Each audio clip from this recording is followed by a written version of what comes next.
Hi guys, here we go. Another episode for Nurse on the Go. So, ang among visit karon is ang restaurant sa Okinawa Heat. This is a branch here in Ayala IT Park.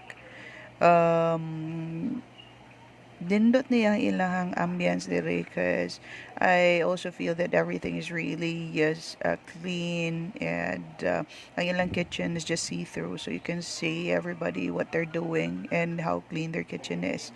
So here is a glimpse of ilahang menu. So they specialize in steak and as well as ramen. It just so happened nga busog lang yun kayo may by the time ganito me no, but their steak is really cheap as well. So tanawa ilang mixed steak lang daan. No? It's only 650. That's already a combination of their Okinawa nga katong steak, pork steak and also chicken. Mura siya gamay nga mura bag kung sa Jollibee pa ang ilang super meal. So it's worth it. So tanaw ko mi sa ilahang selections sa steak, ganun their a la carte pod nga their karaage. They all have reasonable prices but so dili sa siya ingon nga expensive kayo, and knowing that this is Ayala, you know what Ayala is.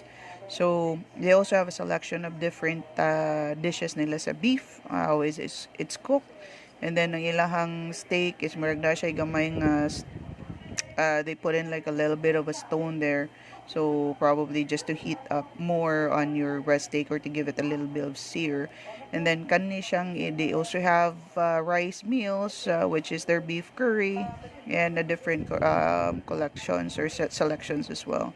So ang among gipili diri since ga snacks man may dag tonkotsu ramen rame og ang beef ramen for my partner. And they have a set wherein you could also select side dish nga karaage o katong gyoza. Ang gipili na ko was ang katong gyoza set, and then sa akong partner was karaage. I was actually thinking it was veggie pero it's actually a chicken karaage. So, nasa sila dagan actually meals dire, which is also friendly sa budget ninyo for Japanese dishes.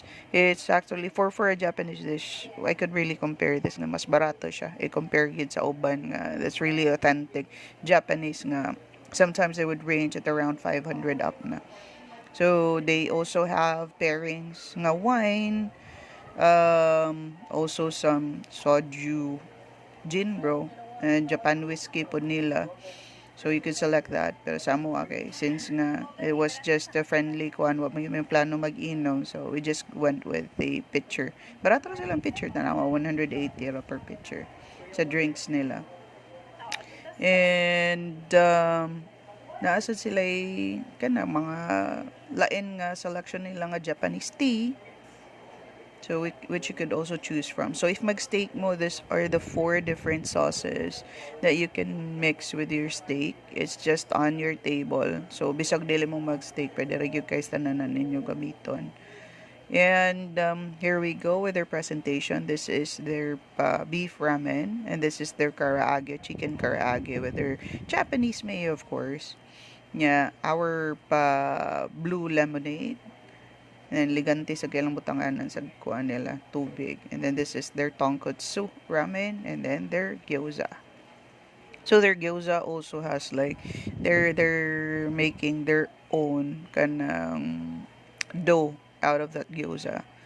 So here goes my partner's taste. This is our first time also visiting this Okinawa Heat nga ramen. So gikan lang kami actually nagsimba, and then we decided to drop by for a snack ng ramen.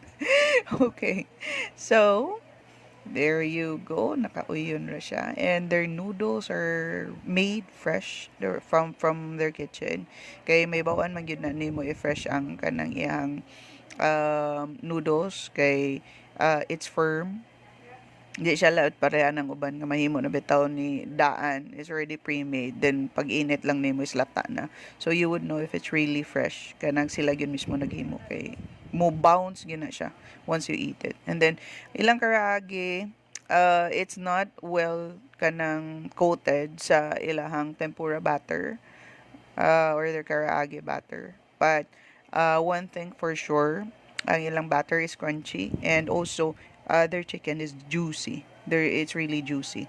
So usa man gyud na siya sa point good factor for a karaage kanang yung juicy na siya dapat.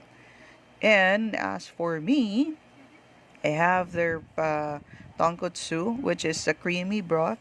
Onya dayon, you could also see thin slices sa ilahang pork, and it's also melt in the mouth. And sa ilahag yung noodles, it's really firm and bouncy. Dili siya luod once you have that ramen type. And then, ang sa ihang soup, okay lang.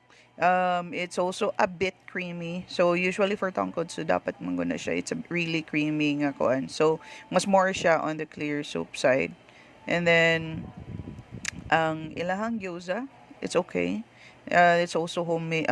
It's also just freshly made sa ilang restaurant. It's full packed with veggies, so it's good. Overall, it's good.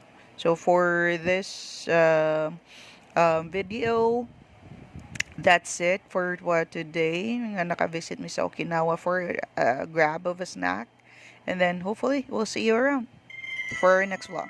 Bye.